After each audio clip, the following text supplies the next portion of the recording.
Welcome to Extraterrestrial Reality. There was a sighting recently in Mexico City of a Saturn-shaped UFO hovering in the sky behind a giant statue of Jesus. And there was a bunch of people gathered in front of this statue as part of some religious ceremony. And they noticed that there was this Saturn-shaped UFO just hanging there like a ball hanging on a Christmas tree in the sky. And there were some pictures taken of it, and some people were upset about it, actually.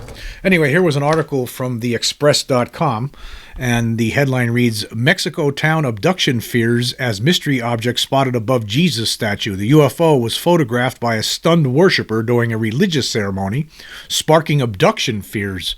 And you can see here there's the picture of Jesus, and in the background you see the little object there. And then here's a close-up of the object. Yeah, another sighting of a UFO. Happens all the time. Anyway, it says here, a UFO was spotted hovering above a statue of Jesus during a religious ceremony. The mysterious Saturn-shaped object was caught on camera by a stunned visitor of the landmark in the clear blue sky. The photos were snapped during a mass at the Cerro del Cubalete landmark in Saleo, northwest of Mexico City, Mexico. Bystanders were shocked by the interruption and shared their thoughts on what they were seeing, with one worshiper saying it's an alien navigator, and a second saying it sure looks like a UFO. A third witness sounded scared. They're going to be abducted. The 75-foot statue of Jesus, known as Christ the King, stands at an elevation of 8,461 feet, which is 492 feet higher than Machu Picchu in Peru. The monument was erected at the Geographical Center of Mexico. And this is just one of many UFO sightings apparently that's been occurring in this area. It's really nothing new. People are seeing them all the time. If you're standing outside and eventually, and you're looking up in the air, eventually you're probably going to see one. But who has the time to really do something like that? Obviously, the reason that these people saw this one was because they were all there for a religious ceremony, and they're looking up at this magnificent statue, and the next thing you know, how could you not help but see the UFO hanging there as plain as day, right in front of your face?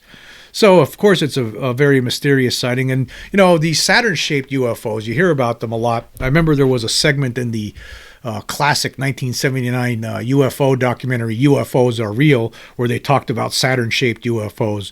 They actually particularly focused on this one here that happened, this one case that happened in Trindade off the coast of Brazil back in 1958. There was a bunch of scientists and crew took a ship out to this Trindade island. It's an unoccupied island, and they were there to do some experiments with weather balloons. And during the time that they were there, they were seeing UFOs all the time. And the most incredible sighting occurred on the 16th of January, 1958, when they saw this object that I have on the screen right now floating in the sky, high up in the sky. They estimated it was 50 feet in diameter. It was Saturn-shaped for sure. Very strange. Actually, we're going to talk about that a little bit. Here was an article from thinkaboutit.com. Of course, I'll leave the links for everything so you can check it out for yourself. They will be in the description. And this article was written by Jerome Clark. It says here, the Trindade, a small rocky island in the middle of the South Atlantic Ocean, 600 miles off the coast of Bahia, Brazil, was the site of one of the most impressive photographic cases in UFO history. In October 1957, the Brazilian Navy set up a small scientific base on the unoccupied island, where oceanographic and meteorological research would be conducted in connection with the International Geophysical Year. Starting early the next month, instrument-bearing weather balloons were launched daily. They were designed to explode in the upper atmosphere, releasing the instrument packages which would parachute to Earth to be retrieved by the researchers. By the end of the month, base personnel were reporting silvery UFOs, which seemed to be monitoring the balloon's movements. Yeah, there was a lot of different sightings of UFOs during these balloon launches over the next couple of months. And then it picked up, it continued into January, and it culminated with this incredible sighting on January 16th. When they saw this Saturn-shaped object, which was about 50 feet in diameter. It says on January 16th, 1958, at 12:15 p.m. as the Almirante Saldanha sat anchored off the south coast of Trindade and prepared for a return trip to Rio de Janeiro. 48 crew members and passengers spotted an object approaching the island. Among the witnesses was Almirio Barania, a civilian who had been brought along because of his skill in underwater photography. And he was the one who was called upon to take the pictures, and he took the pictures, and the rest is history. There's a lot more to this article. I'll leave the link for you so you can check it out for yourself. But the object was gray, metallic, and solid looking, though surrounded by a greenish haze or mist. With a ring running through its midsection, it resembled a flattened version of the planet Saturn. Now, of course, there were some people out there that tried to debunk this later on. Of course, the biggest debunker of the time in 1958 was Donald Menzel, a Harvard astronomer and someone who we found out later on had a top secret clearance and was apparently part of the Majestic 12 group. But he said he came up with a couple of different excuses at first. He said it was. He came out with this tentative conclusion at first concerning the object in the Trindade photograph. He said, I have in my possession one well-authenticated case of a Saturn-like object whose nature is known and clearly distinguishable in this particular instance. A plane flying in a humid but apparently super-cooled atmosphere became completely enveloped in fog, so about all one could see was a division where the streamlines were flowing up and down respectively over and under the wings. The cabin made a Saturn-like spot in the center, and the wings closely resembled the appearance of the Brazilian photographs. Trindade's object's speed and sprightly maneuvers were explainable, Menzel claimed, as an illusion created by the reflection of sunlight on the plane. And then he changed his tune 4 years later after he initially made those comments about it being an illusion. Then he declared it was a hoax, saying that Barania, the guy who took the picture, had faked the photographs via double exposure in collusion with an associate. But the problem here is that there were 48 people on that ship. All these people were looking at this thing that day. They all saw it flying. Of course, Menzel was just a damn liar, obviously trying to cover this up. That's who he was. This is the hero in the debunker world. That's who this guy is. And then he actually, when he actually started telling lies about it too. He changed the wording of a statement made by the Brazilian Navy he changed some words around to make it sound different than what they were really trying to say. It says here, Menzel reprints a Brazilian Navy press release, but when the original and Menzel's version are compared, some significant discrepancies become apparent. In the latter, 3 words are added and 6 left out. The original reads, evidently the ministry cannot make any statement about the object sighted over the island of Trindade, for the photographs do not constitute enough evidence for such a purpose. But Menzel changed the wording around to state, so it said this, clearly this ministry cannot make any statement about the reality of the object, for the photos do not constitute enough evidence for such a purpose. So basically he changed it. The first statement acknowledges an object and a sighting. The second implies that their reality is open to question, and that was not the Brazilian Navy's intention, according to Jerome Clark. But it wasn't just that. I mean, of course, that was an amazing, of course, it's amazing evidence that we have. I mean, I always was fascinated with these pictures that were taken in near Trindade. That was, most certainly something from another world, right? I mean, that wasn't man-made. Of course, it was no illusion. You see, it's pretty clear. It's clear enough. You know what it is. It's a craft operated and manufactured by extraterrestrial / non-human intelligent creatures. But there was other things that happened during their stay. Actually, before that, on January 6th of 1958, there was a really strange incident that occurred. It says here in the article, the most fantastic event occurred on the 6th. The base's chief officer, Commander Carlos A. Bacelar, had just overseen the launching of a weather balloon into a morning sky, clear of everything but a single large cumulus cloud at 14,000 feet. Inside the radio cabin, Bacelar listened to the signals the balloon emitted as it ascended. Suddenly, those signals inexplicably diminished, then went dead. When Bacelar went outside to investigate, he saw nothing out of the ordinary, at least at first. The balloon was ascending normally until it came directly below the cloud, at which point it seemed to be sucked abruptly upward. For the next 10 minutes, it remained out of sight and inside the cloud. Finally, when it reappeared, it was above the cloud and devoid of the instruments instrument package. Soon, a silvery object emerged from behind the cloud. As it moved slowly from the southwest to the east, a technician gazing through a theodolite spotted it and alerted the commander, who viewed it briefly through binoculars, then through a sextant. Crescent-shaped and bright white in color, the object reversed course at one point and remained in sight for some time before it entered a cloud bank. So that's pretty weird. So obviously what they're trying to say here is that the balloon went up and then disappeared into a cloud for like 10 minutes. And then when it came out of the cloud, the instrument package that was tied to it was gone. And the next thing you know, they're seeing a flying saucer there. So there was a lot of strange sightings going on in near Trindade during this International Geophysical Year project that was going on there in 1958. And obviously they did come back with some evidence to this effect, and we see it, and that those photos were looked at by experts and determined that that object was really there. The late Bruce Maccabee, he looked at that, he said that was a real object. It was about 50 feet in diameter. It was really there. So these beings, obviously, in addition to the regular old classic flying saucers, they have sometimes, we see them flying around in these Saturn-shaped objects as well. And of course, the Trindade incident is probably the most famous of all those cases. But I do highly recommend checking out UFOs Are Real from 1979. That's a great documentary. There's only a small segment in there where they talk about that and other Saturn-shaped UFOs. But it's that documentary is one of the best ones ever made for sure.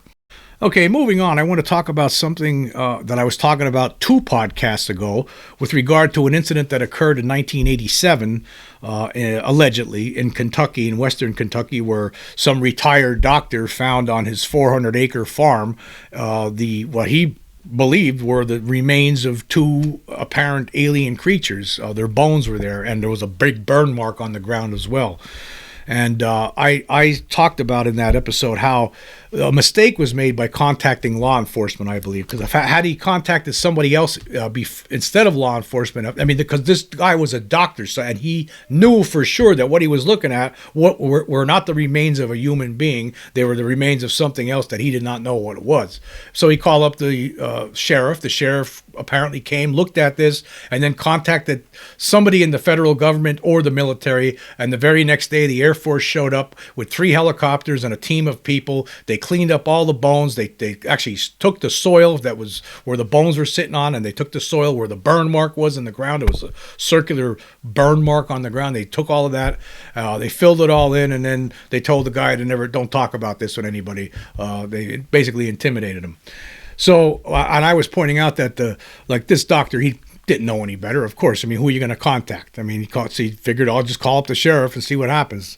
And see what happens when this happens, however, is that then the next thing you know, the military gets involved, and then you're being threatened and intimidated to not talk about this. That was my point. Some people got upset because I suggested that if you ever come across something that clearly are the remains of alien beings, your best bet would be not to contact the law enforcement at first. If you're absolutely sure. I think I want to make that clear here. Maybe I wasn't clear enough about that in that show. If you're absolutely sure, right, then you would contact somebody else, UFO investigators, the local newspaper, the local TV stations. That's who I would contact. I would take pictures and do everything I could at first, and then contact those people, and then maybe later on contact law enforcement, but not at first, because when it seems like when you contact law enforcement in these incidents, during a find like this, it doesn't turn out well for you in the end. I mean, look at the Roswell case. I mean, Mac Brazel, the rancher who was working the Foster Ranch, which was like 75 miles north of Roswell back in 1947. He's finds all this wreckage all over this one area of the ranch.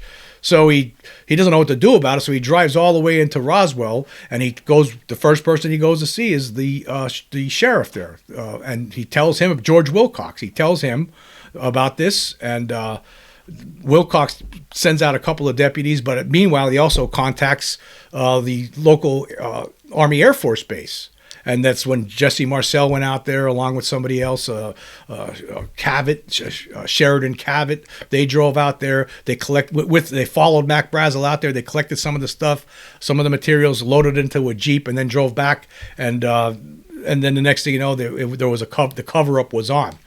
So that's the problem, and that's why I was saying that. I mean, but of course, I want to be clear here. I mean, if you come across remains and you're not sure, or then you have to call the law enforcement. I just want to point that out. But anyway, before we get into it, before we move any further here, I'm just going to pull up some of the comments that I received from some people. It was actually on Spotify with regard to this.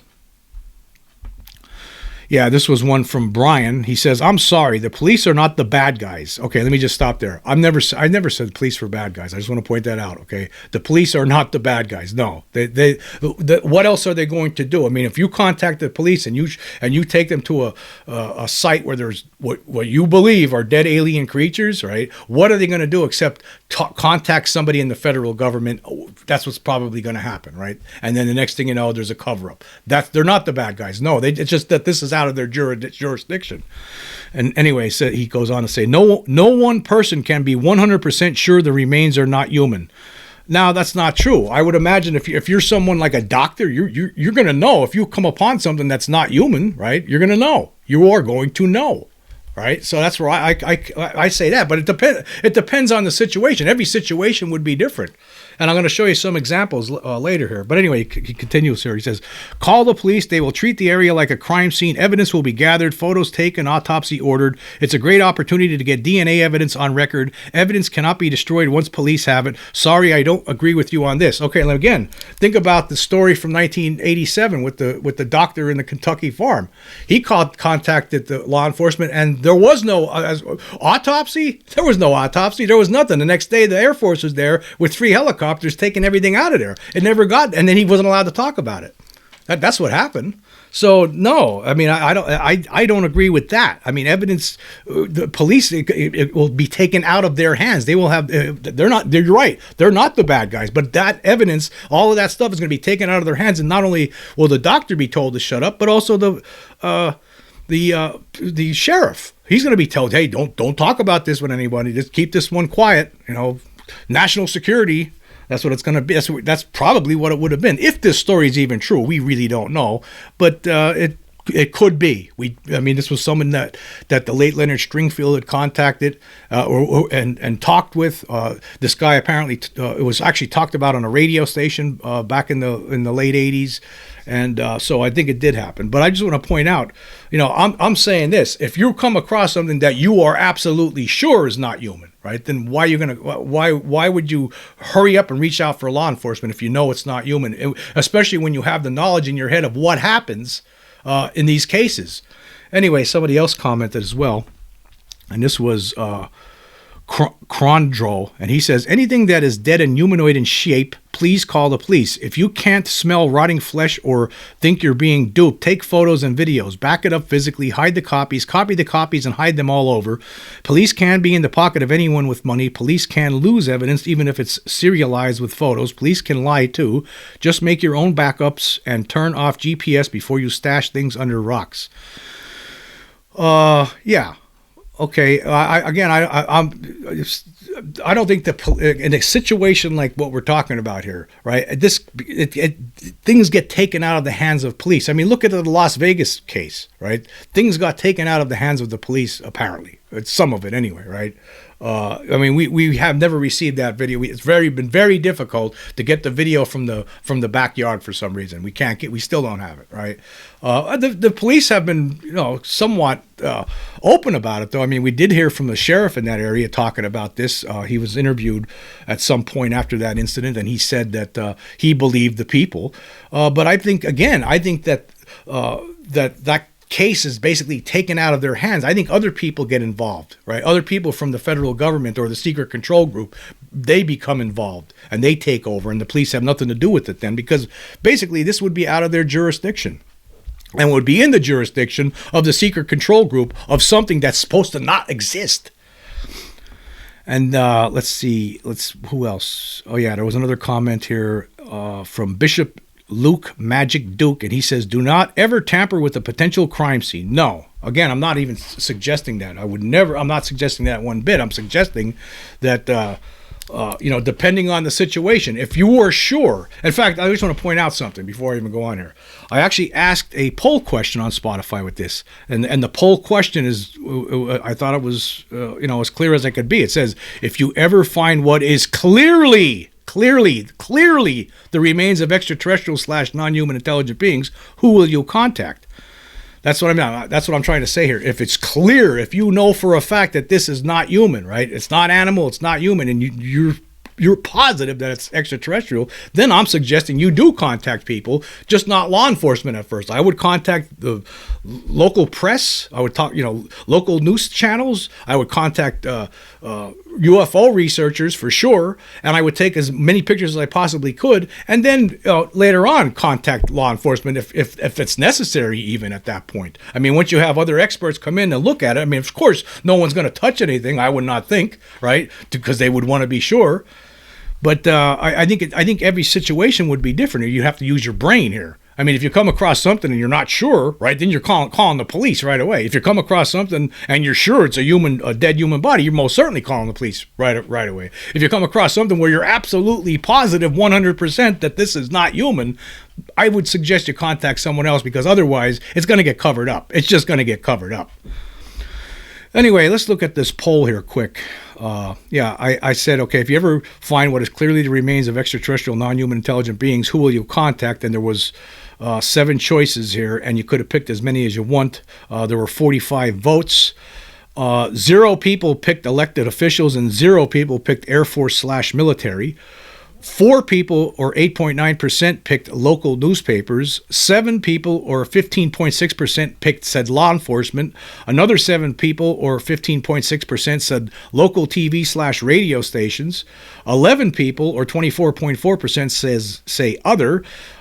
16 people, the majority, 35.6%, say UFO researchers.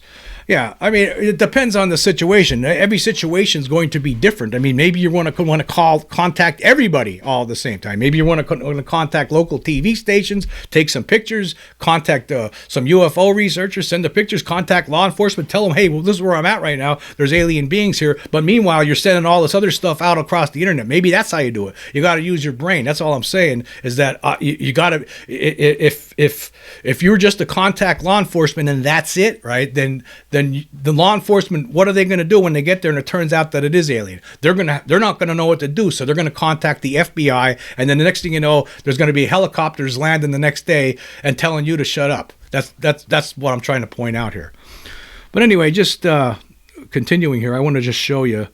I did some CGI images of potential bones that could be a mixture of alien and or they might be alien or they might not be. And I want to. These are just going to be for examples. Okay, now this first one here I have on the screen. Okay, if I came across something like that, I'm not sure. Yeah, it looks weird. I'm calling the cops right away because I don't know. Right? Okay, here's another one. Yeah, this looks like it might be alien, but I can't tell. I mean, it could be a human being, and I might be mistaken, so I'm calling the cops right away, with something like that. All right, and then, well, now this one here looks really alien. I'm not really sure. I think I'm going to take a whole bunch of pictures with this one here, and then I'm going to call some of my friends and families, maybe send the video, and then maybe actually contact the local TV station and law enforcement. I'm going to call law enforcement because I'm not sure about this one. It could be, who knows, right? It could be alien, maybe it's not. I don't know, but it does look like it could be an alien, but I'm not 100% sure.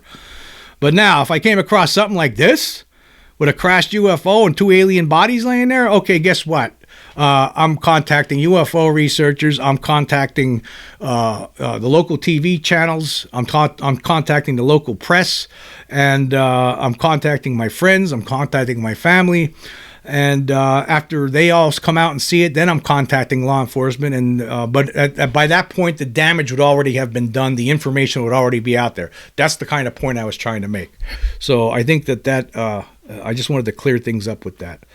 Because I understand it, because I get it. Believe me, you come across something and you're not. If you weren't sure, obviously you're going to contact law enforcement, right? That's what you're going to do. Who else are you going to call? You know, you're going to immediately contact law enforcement. You came across bones in a forest somewhere, or wherever, in a field, wherever, you're going to contact law enforcement. But if you came across something where you're pretty sure, just like that doctor apparently from 1987, he was sure that these things were not human, these bones that he found were not human. And of course they weren't. Obviously they weren't, because the next day, if the story is true, the next day, according to the story, 3 helicopters show up. People from the Air Force were there. He was told, hey, you got to keep quiet. We're going to take all this stuff out of here. Don't worry about it. Don't say anything to anyone. And that's what happens. So that things get covered up. It depends on what happens. Like, imagine if it had in the Roswell case, say Mac Brazel drove instead to the local radio station and the newspaper and said, "You won't believe all this stuff out on my field here," with just bypassing the sheriff's office, George Wilcox. Say Mac Brazel just bypassed it and went to the radio station and the newspaper, and the newspaper went out, took some pictures, right? Put a big story all over, on the front page of the paper next day saying weird material found on ranch, right? It's over. Then at least there might still be a cover up, but at least that would have been out there already, right? But see, this is what happens, and it's not law enforcement's fault. Just that what happens is they get presented with this kind of fantastic, unbelievable find. What else are they going to do? They're going to, well, I don't know what to do. There's nothing in the code about how to handle something like this. I mean, this is why you have people right now. This is why there's people out there like Richard Lang right now writing books like this: UFO Investigation, Police, Fire Department Rescue, First Responders Guide to UFO Encounters. I actually had him on my show talking about that. There's police out there, people in law enforcement, who think it's important to establish protocols and procedures for how to deal with these things, because right now they don't have any. And what would happen is when they come across something like this, they have no other choice. Where else they're going to turn? Maybe they'll talk to the district attorney and say, "Hey, we found something here. I think it's alien." And what's the district attorney going to say? "Well, you better contact the FBI or the Air Force or somebody." And that's what's going to happen. And the next thing you know, the whole thing's getting covered up. Everybody that knows about it's being told to shut up. And then this is what we get. And that's why I think it's important. If you ever come across alien remains and you're positive they're alien remains, before you go calling law enforcement, I would contact the local press, local TV stations, the UFO researchers, whoever you can. Take all the pictures you possibly can, and then contact law enforcement later on. That's just the way I would handle it. Contact them later, if it would even be necessary at that point. I mean, if all these people show up and a scientist comes down and looks at it, yeah, these are definitely not human, then why would law enforcement be required to be there? That's all I was trying to point out. But I do get it, and I think it's important to clarify here. You have to be positive. You got to be 100% sure in your mind that you know that whatever you're looking at is not human.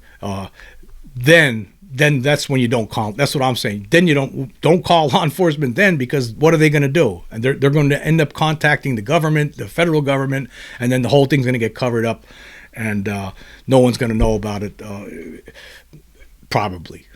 Other than in stories like we find in books by Leonard Stringfield, maybe like that way, people trying to talk about it and then being muzzled later on, and so you want to try to avoid all of that. Anyway, I just want to say thank you all for joining me today. Until next time.